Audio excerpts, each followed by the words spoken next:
ಎಲ್ರಿಗೂ ನಮಸ್ಕಾರ. ನಮ್ಮ ಇವತ್ತಿನ ವಿಡಿಯೋಗೆ ಸ್ವಾಗತ.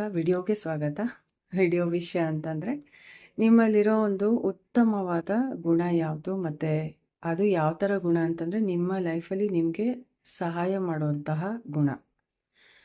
ಸಮಟೈಮ್ಸ್ ನಾವು ಅಂದ್ಕೊಳ್ತೀವಲ್ವ, ನಾನು ಇಷ್ಟು ಒಳ್ಳೆ ಗುಣ ಇದ್ದರೂ ನನಗಿದ್ರಿಂದ ಏನೂ ಯೂಸ್ ಇಲ್ಲ ಅಂತ. ಬಟ್ ಈ ರೀಡಿಂಗ್ ವಿಷಯ ಅದಲ್ಲ. ಈ ರೀಡಿಂಗ್ ವಿಷಯ ಏನಂತಂದರೆ, ನಿಮ್ಮಲ್ಲಿ ಯಾವ ಬೆಸ್ಟ್ ಕ್ವಾಲಿಟಿ ಇದೆ, ಬೆನಿಫಿಷಿಯಲ್ ಬೆಸ್ಟ್ ಕ್ವಾಲಿಟಿ ಇದೆ ಅಂತ ತಿಳ್ಕೊಳ್ಳೋದಾಗಿದೆ. ಇದೊಂದು ರೀತಿ ಮೋಟಿವೇಟಿಂಗ್ ವಿಡಿಯೋ ಅಂತ ತೊಗೋಬೋದು ನೀವು. 1 2 3 3 ಪೈಲ್ ಇದೆ. ಇಲ್ಲಿ ಯು ಕ್ಯಾನ್ ಸಿ 3 ಹೂವುಗಳನ್ನ ಇಟ್ಟಿದ್ದೀನಿ. ಸೊ ನಿಮ್ಗೆ ಯಾವುದು ಅಟ್ರಾಕ್ಟ್ ಆಗುತ್ತೋ, ಯಾವ ಇಂಟ್ಯೂಷನ್ ಯಾವುದು ನಿಮಗೆ ಹೇಳುತ್ತೋ ಅದನ್ನು ನೀವು ಆರಿಸ್ಕೊಳ್ಬೋದು. ನಮ್ಮ ರೀಡಿಂಗ್ ನಾವು ಶುರು ಮಾಡೋಣ. ಸೊ ಈಗ ಮೊದಲನೇ ಗುಂಪಿನ ಆಯ್ಕೆ ಮಾಡ್ಕೊಂಡಿರೋರಿಗೆ ನೋಡೋಣ ಏನು ಬಂದಿದೆ. ನಿಮ್ಮಲ್ಲಿರುವಂತಹ ಅತ್ಯುತ್ತಮ ಬೆಸ್ಟ್ ಬೆನಿಫಿಷಿಯಲ್ ಕ್ವಾಲಿಟಿ ಯಾವುದು ಅಂತ. ವಾವ್, ಚೈಲ್ಡ್ ಲೈಕ್, ಒಂದು ರೀತಿ ಮಗು ರೀತಿಯ ಇನ್ನೋಸೆನ್ಸ್ ಅಥವಾ ಮುಗ್ಧತೆ, ಚಿಕ್ಕ ಚಿಕ್ಕ ವಿಷಯಗಳನ್ನ ಎಂಜಾಯ್ ಮಾಡುವಂತಹ ಎಬಿಲಿಟಿ, ಸಾಮರ್ಥ್ಯ. ಹಾಗೆಯೇ ನೀವು ತುಂಬ ಹೆಲ್ಪ್ಫುಲ್, ತುಂಬ ಪ್ರಾಮಾಣಿಕವಾಗಿ ಕೂಡ ಯೋಚನೆ ಮಾಡ್ತೀರಾ. ಸಮಟೈಮ್ಸ್ ನಿಮ್ಗೆ ಅನಿಸುತ್ತೆ ಇಷ್ಟೊಂದು ನಾನು ಇರಬಾರ್ದು ಪ್ರಾಮಾಣಿಕವಾಗಿ ಅಂತ, ಬಟ್ ಅದು ನಿಮಗೆ ಹೆಲ್ಪ್ ಆಗುತ್ತೆ ಮುಂದೆ ಜನಗಳ ಜೊತೆ ಬೆರೆಯೋದ್ರಲ್ಲಾಗಲಿ ಅಥವಾ ನಿಮ್ಮ ಕೆಲಸ ಮಾಡಿಸ್ಕೊಳ್ಳೋದಾಗಲಿ. ಇಂತಹ ಒಂದು ಕ್ವಾಲಿಟಿ ತುಂಬ ಹೆಲ್ಪ್ ಆಗುತ್ತೆ. You are very good natured sweet person.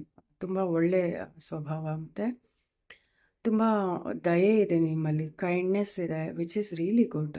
Okay, ಈಗ ಮುಂದಿನ ಪೈಲ್ ನೋಡೋಣ. ನೀವು ಈ ಒಂದು ಹೂವಿನ ಆಯ್ಕೆ ಮಾಡ್ಕೊಂಡಿದ್ರೆ ಏನು ಬಂದಿದೆ ನೋಡೋಣ. ಮುಂದಿನ pile reading. Wow, king of wands, passion. ನಿಮ್ಮಲ್ಲಿರೋ ಬೆಸ್ಟ್ ಕ್ವಾಲಿಟಿ ಅಂದರೆ ಪ್ಯಾಷನ್, ಮಹದಾಸೆ ಅಥವಾ ಆ್ಯಂಬಿಷನ್ ಅಂತ ಹೇಳಬಹುದು. ನಿಮ್ಗೆ ಏನಾದರೂ ಒಂದು ವಿಷಯದ ಮೇಲೆ ಮನಸ್ಸು ಬಂದರೆ ನೀವು ಅದನ್ನು ಅಚೀವ್ ಮಾಡೋವರೆಗೂ ಬಿಡಲ್ಲ. ಕೆಲವು ಸತಿ ನೀವು ಸ್ವಲ್ಪ ಡಾಮಿನೇಟಿಂಗ್ ಅಂತ ಬೇರೆಯವ್ರಿಗೆ ಅನ್ನಿಸ್ಬೋದು, but it is good for you. ನಿಮಗಿದು ಒಳ್ಳೆಯದು, ಬಿಕಾಸ್ ಯು ಕ್ಯಾನ್ ಪರ್ಸ್ಯೂ. ನೀವು ನಿಮ್ಮ ಗುರಿಗಳನ್ನ ಫಾಲೋ ಮಾಡ್ಬೋದು, ಅನುಸರಿಸ್ಬಹುದು ಪ್ಯಾಷನ್ನಿಂದ. ಸೊ ಮತ್ತು ನಿಮ್ಗೆ ಒಳ್ಳೆ ಐಡಿಯಾ ಇದೆ, ಬಿಸ್ನೆಸ್ ಐಡಿಯಾ ಇರಬಹುದು, ಕ್ರಿಯೇಟಿವಿಟಿ ತುಂಬ ಜಾಸ್ತಿ ಇದೆ ನಿಮ್ಮಲ್ಲಿ, ಪ್ಲಸ್ ಮೋಟಿವೇಶನ್ ತುಂಬ ಜಾಸ್ತಿ ಇದೆ, which is really good. Next pile ನೋಡೋಣ. ಈ ಒಂದು ಹೂವಿನ ಆಯ್ಕೆ ಮಾಡ್ಕೊಂಡಿದ್ರೆ ನೆಕ್ಸ್ಟ್ ಪೈಲ್.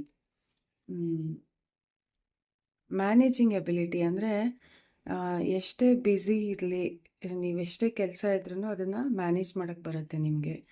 ಅಥವಾ ನಿಮ್ಮಲ್ಲಿ ಕೆಲವ್ರಿಗೆ ದುಡ್ಡು ಹೇಗೆ ಮ್ಯಾನೇಜ್ ಮಾಡಬೇಕು ಅಂತ ಬರುತ್ತೆ. ಇನ್ನು ಕೆಲವ್ರಿಗೆ ಒಂದು ರೀತಿ ಎಂಟರ್ಟೈನ್ಮೆಂಟ್ ಮಾಡೋ ರೀತಿ ಒಂದು ಮನೋಭಾವ ಇರ್ಬೋದು, ಬೇರೆಯವ್ರನ್ನ ಮನೋರಂಜಿಸೋದು, ಬೇರೆಯವ್ರನ್ನ ಚೆನ್ನಾಗಿ ಇಟ್ಕೊಳ್ಳೋದು. ಈ ಒಂದು ಸ್ಕಿಲ್ ಸೆಟ್ ಚೆನ್ನಾಗಿದೆ ನಿಮ್ಮಲ್ಲಿ, people management skill set. So management message ಬರ್ತಾ ಇದೆ ಇಲ್ಲಿ. ಓಕೆ, ನೀವು ಮ್ಯಾನೇಜ್ ಮಾಡ್ತೀರಾ ಎಷ್ಟೊಂದು ವಿಷಯಗಳನ್ನ, ವಿಚ್ ಈಸ್ ರಿಯಲಿ ಗುಡ್. ಇದು ನಿಮಗೆ ಲಾಂಗ್ ಟರ್ಮಲ್ಲಿ ತುಂಬ ಹೆಲ್ಪ್ ಆಗುತ್ತೆ. ಎಸ್ಪೆಷಲಿ ಜಾಸ್ತಿ ಜನ ಜೊತೆ ಇದ್ದಾಗ, ಕಷ್ಟ ಕೊಡುವಂತಹ ಜನಗಳ ಜೊತೆ ಇದ್ದಾಗ it will really help you ಅಂತ ಬರ್ತಾ ಇದೆ. ಸೊ ಈ ಒಂದು ಪುಟ್ಟ ಪಿಕ್ ಅ ಕಾರ್ಡ್ ರೀಡಿಂಗ್ ನೋಡೋದಕ್ಕೆ ತುಂಬ ಧನ್ಯವಾದ. ಮುಂದಿನ ಪಿಕ್ ಅ ಕಾರ್ಡ್ ರೀಡಿಂಗಲ್ಲಿ ಮತ್ತೆ ಬೇಗ ನಾವು ಭೇಟಿಯಾಗೋಣ.